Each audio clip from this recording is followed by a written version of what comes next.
আছেন বা যারা বিভিন্ন গাড়িতে করে এখান দিয়ে যাচ্ছেন তাদের এর জন্য খুবই সমস্যা হচ্ছে। আপনাদের অনুরোধ করা হচ্ছে দয়া করে রাস্তার একটা সাইডে আপনারা সরে আসুন, দয়া করে গাড়িগুলোকে চলাচল করতে দিন। আপনাদের সবাইকে অনুরোধ করা হচ্ছে, আপনারা অনেকক্ষণ ধরে এখানে বসে থাকার জন্য রাস্তাঘাট সম্পূর্ণ বন্ধ হয়ে গেছে এবং গাড়ি ঘোড়া চলতে অসুবিধা হচ্ছে। আপনারা দয়া করে রাস্তার একটা সাইডে সরে আসুন যাতে গাড়ি ঘোড়া চলতে পারে এবং সাধারণ মানুষের অসুবিধা না হয়। আপনারা অনেকক্ষণ ধরে এখানে বসে আছেন, আপনাদের অনুরোধ করা হচ্ছে দয়া করে রাস্তার একটা সাইডে আপনারা সরে আসুন। আপনাদের জন্য সাধারণ মানুষ যাতায়াত করতে পারছেন না, তার জন্য অনেকক্ষণ ধরে তাদের অপেক্ষা করতে হচ্ছে। আপনাদের অনুরোধ করা হচ্ছে দয়া করে রাস্তার একটা সাইডে সরে আসুন, গাড়ি ঘোড়া এবং সাধারণ মানুষকে যাতায়াত করতে দিন। আপনারা অনেকক্ষণ ধরে এখানে বসে আছেন, তারপরে রাস্তাঘাট সম্পূর্ণভাবে বন্ধ হয়ে যাবে। আপনাদের অনুরোধ করা হচ্ছে দয়া করে রাস্তার একটা সাইডে সরে আসুন এবং সাধারণ মানুষ গাড়ি ঘোড়াকে চলাচল করতে দিন। গাড়ি ঘোড়া এবং সাধারণ মানুষকে যেতে দিন। দয়া করে তুমি একটু পেছনে আছো, আমাদের ছবিটা। আপনাদের অনুরোধ করা হচ্ছে আপনারা অনেকক্ষণ ধরে এখানে বসে থাকার জন্য সাধারণ মানুষের যাতায়াত করতে খুবই সমস্যা হচ্ছে, গাড়ি ঘোড়া বন্ধ হয়ে গেছে। আপনারা রাস্তার একটা সাইডে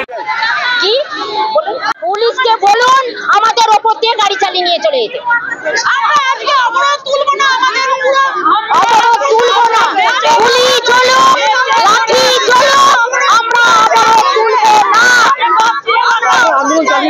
আমরা আন্দোলন চালিয়ে যাবো।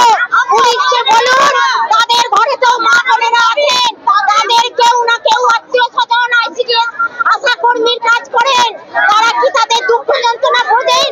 পুলিশকে বলুন তারা তাদের বাচ্চাকে কিভাবে মানুষ করেন আর আমাদের বাচ্চারা কিভাবে মানুষ হয়। আমাদের বাচ্চারা একটা 6 মাসের বাচ্চাকে রেখে আমরা পরিষেবা দিতে যাই, সেই বাচ্চারা মায়ের দুধ পায় না, তারা বড় হয়ে আমাদেরকে কি জবাব দেবে? মা তুমি আমাদেরকে ছেড়ে চলে গেছে, আমরা তোমাদেরকে এখন দেখবো কেন?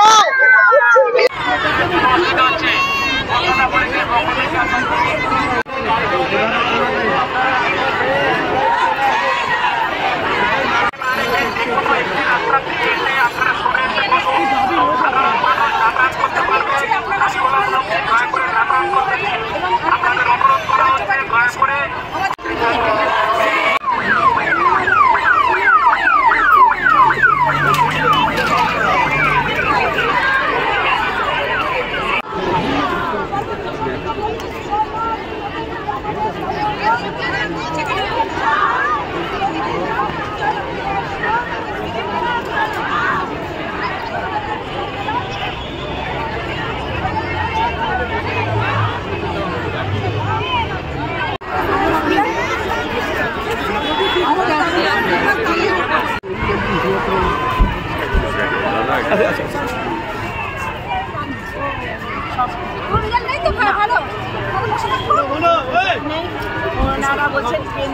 কি সিদ্ধান্ত হলো আপনাদের? কি হলো?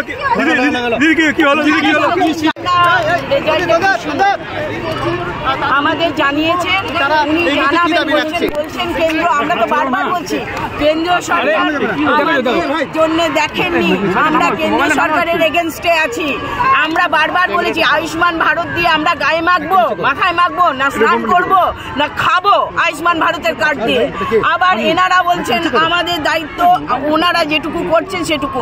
আমরা এরপর কর্মবিরতির দিকে যাব, আমরা কাজকে বন্ধ রাখবো। শুধুমাত্র মা ও শিশু নিয়ে আমাদের কাজ করার কথা, আমাদের যাবতীয় কাজ করি দেয়। কোথায় মেলা, কোথায় ঠেলা, কোথায় দুয়ারে সরকার, আমাদের বৈঠক আমরা মনপ্রুত হইনি। আমাদের জন্য ওনারা চিন্তা ভাবনা করেননি, জানাবেন বলেছেন, আমরা খুশি হইনি।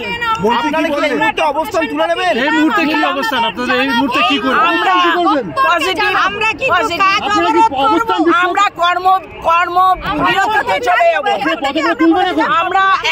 আমরা রাস্তায়। এবং সব থেকে বড় কথা হচ্ছে উনি বলছেন কেন্দ্র জানেন, আবার কেন্দ্রের কাছেও আমাদের দাবি, আমরা দিল্লিতেও গিয়েছিলাম, দাবি জানিয়ে এসেছি। তাহলে আমরা কাদের? শুধু কি কাজ করানোর জন্য? শুধু আমরা কাজ করে যাচ্ছি, আমাদের কাজ করতে গিয়ে আমাদের মেয়েরা মারা যাচ্ছে। দিনের পর দিন মেয়েরা মারা যাচ্ছে, অসুস্থ হয়ে পড়ছে। আমরা 24x7 আমরা কাজ করে বেড়াচ্ছি। আমরা এখন পথ অবরোধ তুলবো কিনা আমাদের উচ্চতর নেতৃত্ব আছে, আমাদের আমরা খুশি হতে পারিনি এই আলোচনা। আপনার নাম টেকা পাল, আমি পশ্চিমবঙ্গ পৌর স্বাস্থ্য কর্মী কন্ট্রাকচুয়াল ইউনিয়নের জয়েন্ট সেক্রেটারি। আমরা খুশি হইনি। আমরা বাধ্য হয়েছি, আমাদের দেশ করেছে সেই বাজেট অত্যন্ত হতাশাজনক।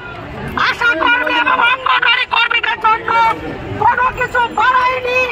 আমাদেরকে মুখ্যমন্ত্রী থেকে শুরু করে স্বাস্থ্যমন্ত্রী থেকে শুরু করে সকলেই আশ্বাস দিয়েছিলেন আশা কর্মী অঙ্গনওয়াড়ি কর্মীরা যে ধরনের পরিষেবা দেয় তাদের জন্য বেতন ভাতা বৃদ্ধি করবেন এবং মোবাইল দেবেন কাজের সুবিধার জন্য।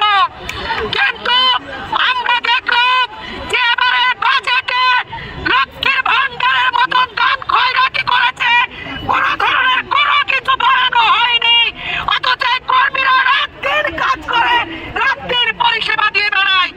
আজকে আমরা 3টি দাবি নিয়ে গিয়েছিলাম। 3টি দাবি নিয়ে আমাদের মূল দাবি ছিল ভাতা। এবং তারপর তারা এই মুহূর্তে তাদের যারা কর্মী সমর্থক তাদের সঙ্গে বক্তব্য রাখছেন। পুলিশ চাইছে যত দ্রুত সম্ভব রাস্তা ফাঁকা করে যান চলাচল স্বাভাবিক করতে। প্রচুর পুলিশ উপস্থিত হয়েছে এবং তারা পরিষ্কার জানিয়েছেন ভবিষ্যতে কিন্তু তারা কর্মবিরতির পথে যাবেন। স্বাভাবিকভাবে আমরা দেখতে পাচ্ছি পুলিশ দ্রুত তাদেরকে বক্তব্য শেষ করতে চাইছেন। আমরা দেখতে পাচ্ছি মহিলা পুলিশ কর্মীর সঙ্গে কিন্তু কার্যত পতাকা জুড়ে হয়ে গেছে এখানে এবং তারা কিন্তু পুলিশ